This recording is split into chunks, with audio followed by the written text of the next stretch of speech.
राम राम जी। आज मैं आपके लिए लेकर आई हूँ घर जमाई की एक इंटरेस्टिंग एंड मोटिवेशनल स्टोरीज।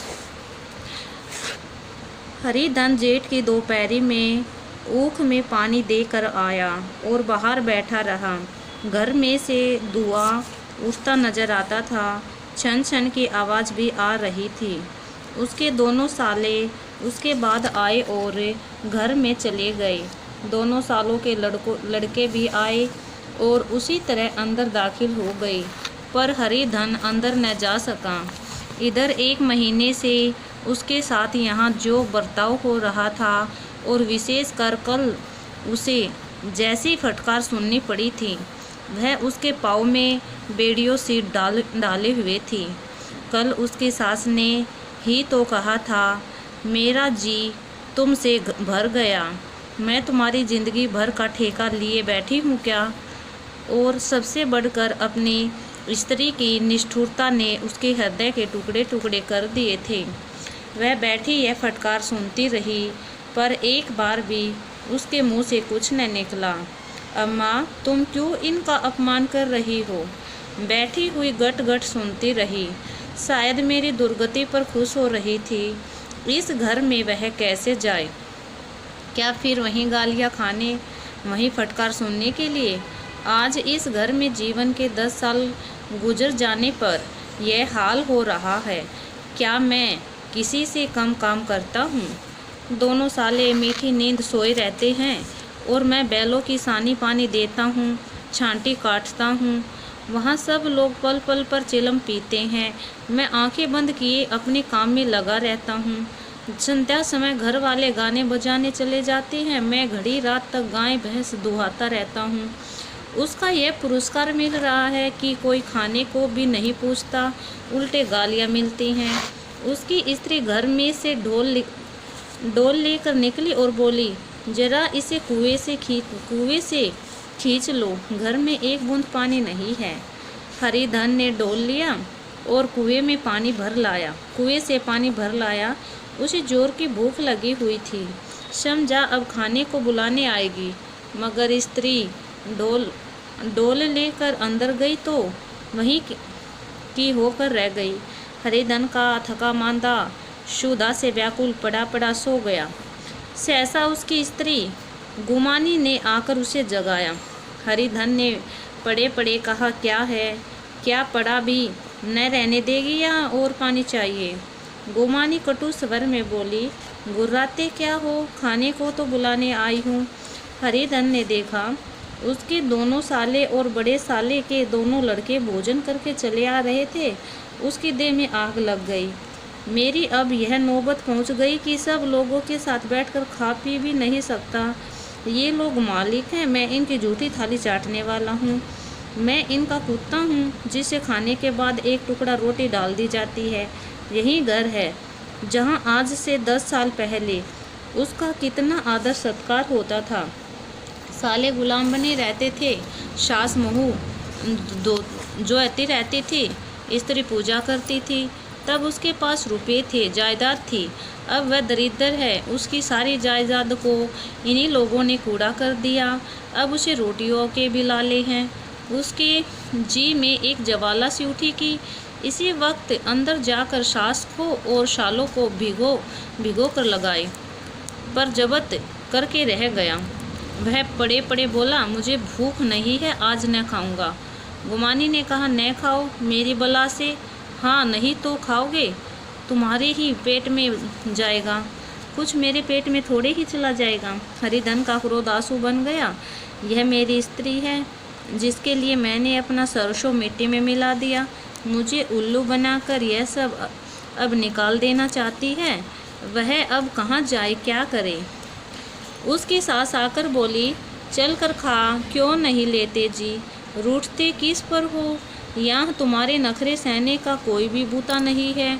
जो देते हो वह मत देना। और क्या करोगे? तुमसे बेटी ब्याई है, कुछ तुम्हारा जिंदगी भर का ठेका नहीं लिया है।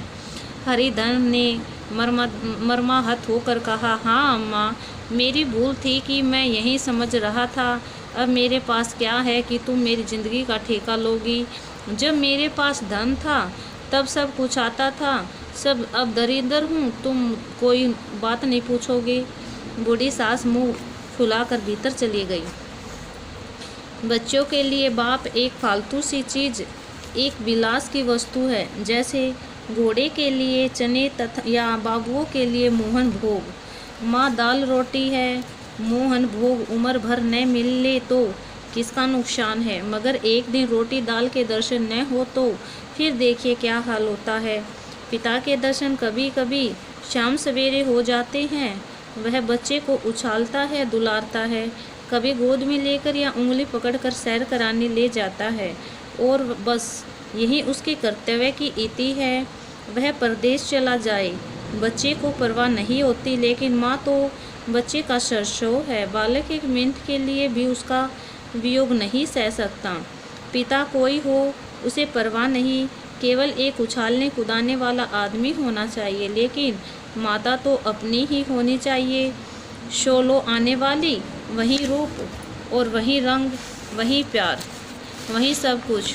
वह अगर नहीं है तो बालक के जीवन का स्रोत मानो सूख जाता है। फिर वह शिव का नंदी है जिस पर फूल या जल चढ़ाना लिजामी नहीं, आखिर तैयारी है। हरिधन की माता का आज 10 साल हुए देहांत हो गया था। उस वक्त उसका विवाह हो चुका था। वह 16 साल का कुमार था, पर माँ के मरते ही उसे मालूम हुआ कि मैं कितना निस्सहाय हूँ, जैसे उस पर उसका कोई अधिकार ही न रहा हो। बहनों के विवाह हो चुके थे, भाई कोई दूसरा न था। बेचारा अकेले घर में जाते भी डरता था। माँ के लिए रोता था, पर माँ की परछाई से डरता था। जिस कोठरी में उसने देह त्याग किया था, उधर वह आंखें तक न उठाता। घर में एक बुआ थी, वह हरिधन का बहुत दुलार करती। हरिधन को अब दूध ज़्यादा मिलता, काम भी कम करना पड़ता। बुआ बार बार पूछती, बेटा कुछ खाओगे? बाप भी अब उसे ज़्यादा प्यार करता। उसके लिए अलग एक गाय मंगवा दी। कभी कभी उसे कुछ पैसे देता कि जैसे चाय खर्च करे, पर इन मरहमों से वह घाव न भरता था जिसने उसकी आत्मा को आहत कर दिया था। यह दुलार और प्यार उसे बार बार माँ की याद दिलाता। माँ की गुड़गुड़ियों में जो मज़ा था, वह क्या इस दुलार में था? माँ से मांगकर, लड़कर, ठुनक कर, रूठ कर लेने में जो आनंद था, वह क्या इस भिक्षादान में था? पहले वह स्वस्थ था, मांग कर खाता, लड़ कर खाता। अब वह बीमार था, अच्छे से अच्छे पदार्थ उसे दिए जाते, पर उसे भूख न थी। साल भर तक वह इस दशा में रहा। फिर दुनिया बदल गई। एक नई स्त्री, जिसे लोग उसकी माता कहते थे, उसके घर में आई और देखते देखते काली घटा की तरह उसके संकुचित भूमंडल पर छा गई। सारी हरियाली, सारे प्रकाश पर अंधकार का पर्दा पड़ गया। हरिधन ने इस नकली माँ से बात तक न की, कभी उसके पास गया तक नहीं। एक दिन घर से निकला और ससुराल चला आया। बाप ने बार बार बुलाया, पर उनके जीते जी वह फिर उस घर में न गया। जिस दिन उसके पिता के देहांत की सूचना मिली, उसे एक प्रकार का ईर्ष्या में हर्ष हुआ। उसके आंखों से आंसू की एक बूंद भी न आई। इस नए संसार में आकर हरिधन को एक बार फिर मातृ स्नेह का आनंद मिला। उसकी सास ने ऋषि वरदान की भांति उसके शून्य जीवन को विभूतियों से परिपूर्ण कर दिया। मरुभूमि में हरियाली उत्पन्न हो गई। सालियों की चुहल में, सास के स्नेह में, सालों के वाक विलास में, स्त्री के प्रेम में उसके जीवन की सारी आकांक्षाएं पूरी हो गई। सास कहती, बेटा तुम इस घर को अपना ही समझो, तुम ही मेरी आँखों के तारे हो। वह उसे अपने लड़कों की, बहुओं की शिकायत करती। वह दिल से समझाता था, सासू जी मुझे अपने बेटों से भी ज़्यादा चाहती हैं। बाप के मरते ही वह घर गया और अपने हिस्से की जायदाद को कूड़ा करके रुपयों की थैली लिए हुए आ गया। अब उसका दूना आदर सत्कार होने लगा। उसने अपनी सारी संपत्ति सास के चरणों पर अर्पण करके अपने जीवन को सार्थक कर दिया। अब तक उसे कभी कभी घर की याद आ जाती थी, अब भूल कर भी उसकी याद न आती, मानो वह उसके जीवन का कोई भीषण कांड था जिसे भूल जाना ही उसके लिए अच्छा था।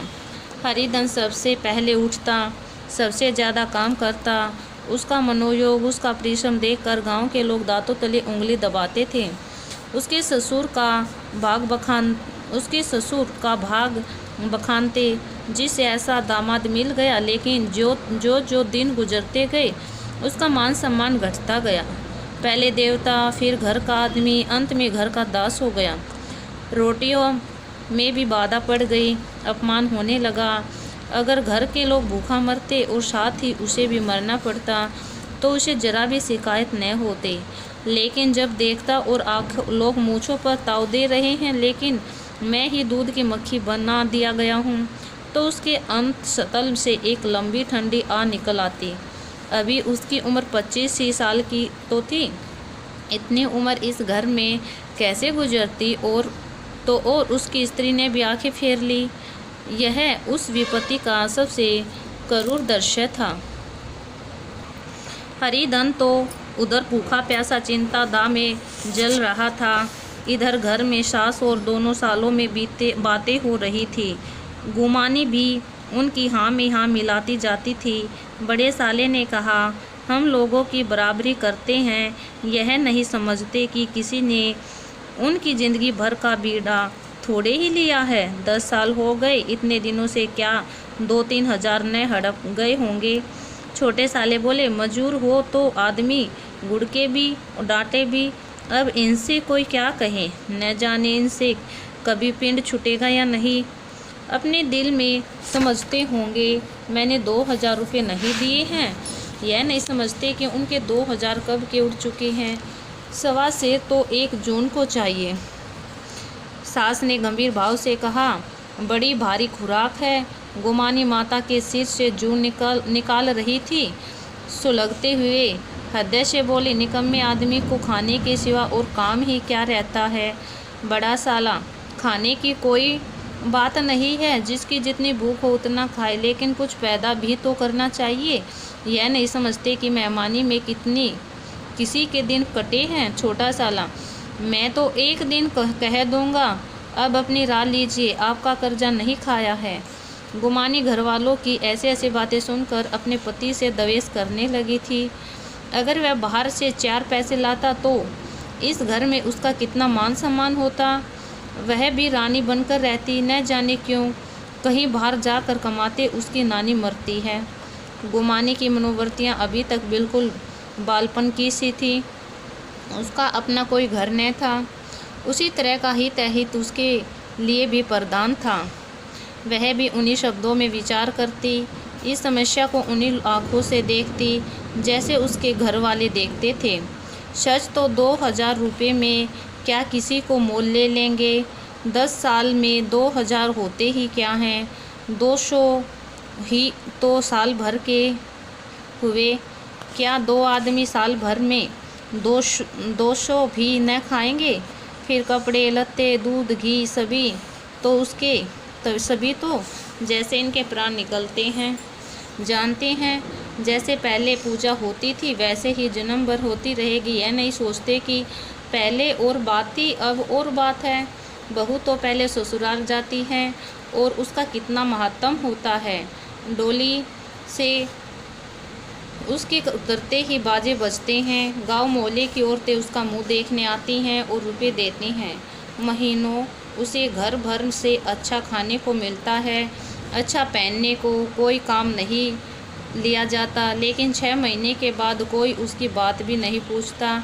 वह घर भर की ही हो जाती है। उनके घर में मेरी माँ भी तो वही गति होगी। फिर काहे का रोना। जो यह कहो कि मैं तो काम करता हूँ तो तुम्हारी भूल है। मजूर की और बात है, उसे आदमी डांटता भी है, मारता भी है, जब चाहता है रखता है और जब चाहता है निकाल देता है। उसे कस कर काम लेता है। यह नहीं कि जब जॉब में जी में आए कुछ काम किया और जी में न आए तो पढ़कर सो गई। हरिधन अभी अंदर ही अंदर सुलग रहा था कि दोनों साले बाहर आ गए। बड़े साले बोले, भैया उठो, तीसरा पहर ढल गया, कब तक सोते रहोगे, सारा खेत पड़ा हुआ। हरिधन चट उठ बैठा और तीव्र स्वर में बोला, क्या तुम लोगों ने मुझे उल्लू समझ लिया है। दोनों साले हक्का बक्का हो गए। जिस आदमी ने कभी जबान नहीं खोली, हमेशा गुलामों की तरह हाथ बांधकर हाजिर रहा, वह आज एकाएक इतना आत्माभिमानी हो जाए, यह उनको चौंका देने के लिए काफ़ी था। कुछ जवाब न सूझा। हरिधन ने देखा इन दोनों के कदम उखड़ गए हैं, तो एक धक्का और देने की प्रबल इच्छा को न रोक सका। उसी ढंग में बोला, मेरी भी आंखें हैं, अंधा नहीं हूँ और न ही बहरा हूँ। छाती फाड़कर काम करूँ और उस पर भी कुत्ता समझा जाऊँ, ऐसे गधे और कहीं होंगे। अब बड़े साले भी गरम पड़े। तुम्हें किसी ने यहाँ बांध तो नहीं रखा है? अब की बार हरिधन लाजवाब हुआ। कोई बात न सूझी। बड़े साले ने फिर उसी ढंग में कहा, अगर तुम यह चाहो कि जन्म भर मेहमान बन कर रहो तो तुम्हारा वैसा ही आदर सत्कार होता रहे, तो यह हमारे बस की बात नहीं है। हरिधन ने आंखें निकाल कर गरजते हुए कहा, क्या मैं तुम लोगों से कम काम करता हूँ? बड़े, यह कौन कहता? हरिधन, तो तुम्हारे घर की नीति है, जो सबसे ज़्यादा काम करे वहीं भूखा मारा जाए। बड़ा साला, तुम खुद खाने नहीं गए क्या? कोई तुम्हारे मुंह में कोर डाल देता। हरिधन ने होठ चबा कर कहा, मैं खुद खाने नहीं गया कहते तुम लाज नहीं आती? नहीं आई थी बहन तुम्हें बुलानी। छोटे साले ने कहा, अम्मा भी तो आई थी, तुमने कह दिया मुझे भूख नहीं है, तो क्या करती? सास भीतर से लपकी चली आ रही थी। यह बात सुनकर बोली, कितना कहकर हार गई, कोई उठे न तो मैं क्या करूं?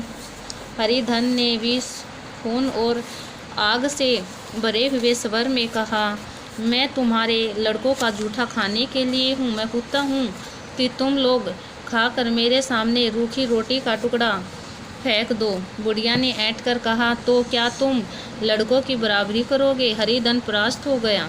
बुढ़िया ने एक और वाक प्रहार में उसका काम तमाम कर दिया। उसकी तनी हुई भवी ढीली पड़ गई, आँखों की आग बुझ गई और फटते हुए नथुने शांत हो गए। किसी आहत मनुष्य की भांति वह जमीन पर गिर पड़ा। क्या तुम मेरे लड़कों की बराबरी करोगे?